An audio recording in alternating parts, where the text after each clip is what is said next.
The chair now recognizes the gentleman from Texas 11th District for 5 minutes for questions. Thank you, Mr. Chairman. It's nice to have an administration who believes in reliability and reality and not butterflies and unicorns and things that are pie in the sky. I want to ask about the supply chain risk to the electric grid, particularly risk tied to foreign manufactured equipment.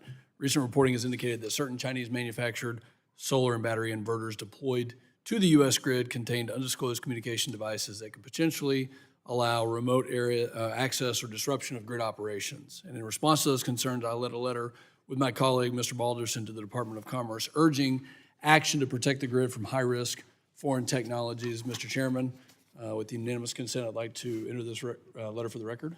Without objection, so ordered. Thank you. And given DOE's role as the energy sector risk management agency, I'd like to ask how the department views and responds to these types of risks. I'll start with, from DOE's perspective, do foreign manufactured grid components with undocumented communications or control capabilities present a legitimate cybersecurity and national security concern for the energy sector? Yes. How does DOE, through CSER, access and monitor risk associated with inverter-based resources and other digitally enabled grid equipment that may be manufactured or programmed abroad?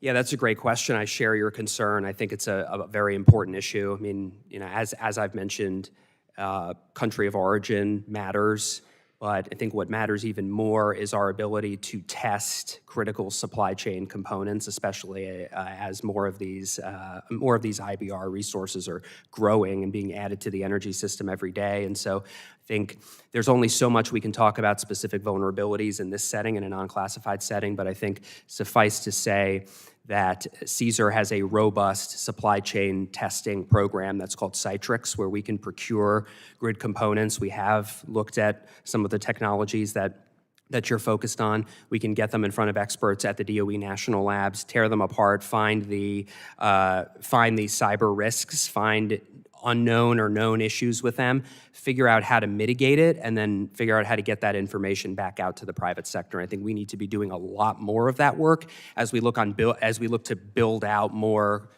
components to meet load growth and win the AI race in onshore manufacturing.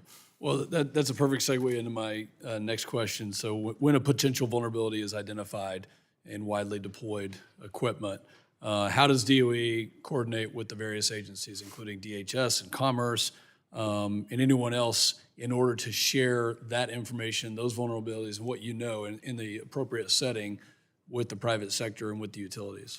Yeah, I think that is incredibly important because other agencies are involved in looking at specific cyber risks. They have intel that we may not have. That intel gets shared with DOE, and then when it's energy specific, we'll get brought in to figure out, well, how severe is the risk and what can we do from an engineering standpoint to test and mitigate it. So we're focused on looking at various risks in context to figure out how we can best inform and mitigate those risks. Is that happening on a regular basis? Is there a regularly scheduled meeting with stakeholders that are pre-identified? Can you kind of walk me through what that looks like? Yeah, our Citrix program is led by CSER. It's a multi-lab effort that is funded every year, and they meet on a regular basis and also on an as-needed basis. So I think that's one of the, and I think we have to have that flexibility. So we have programs just kind of trying to look ahead at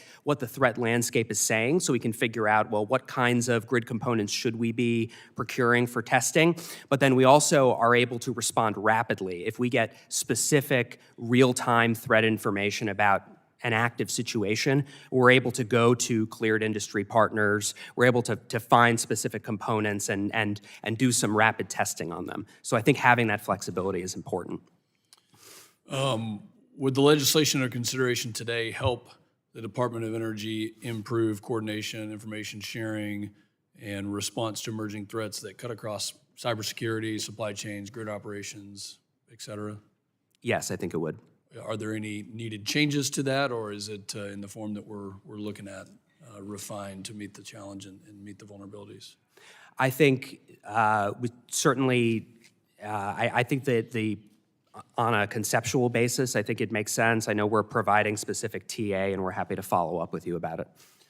We've got 40 seconds left. Are there previous questions that you didn't get to that you wanted to expand on, either on our side of the aisle or on the other side of the aisle? Thank you for the opportunity. I would say there were comments made about the situation in Venezuela, and I think the congressman who's no longer here knows that we are not running Venezuela. I think what President Trump has said is he has brokered an historic energy deal that that Secretary Wright is now implementing, and that deal will be a win-win-win. It'll be a win for the people of Venezuela. It will be a win for U.S. energy companies, and it will be a win for the American people in the form of lower energy prices. That's what we're focused on at DOE. We will be taking a look at that, and I yield back. The gentleman's time has expired.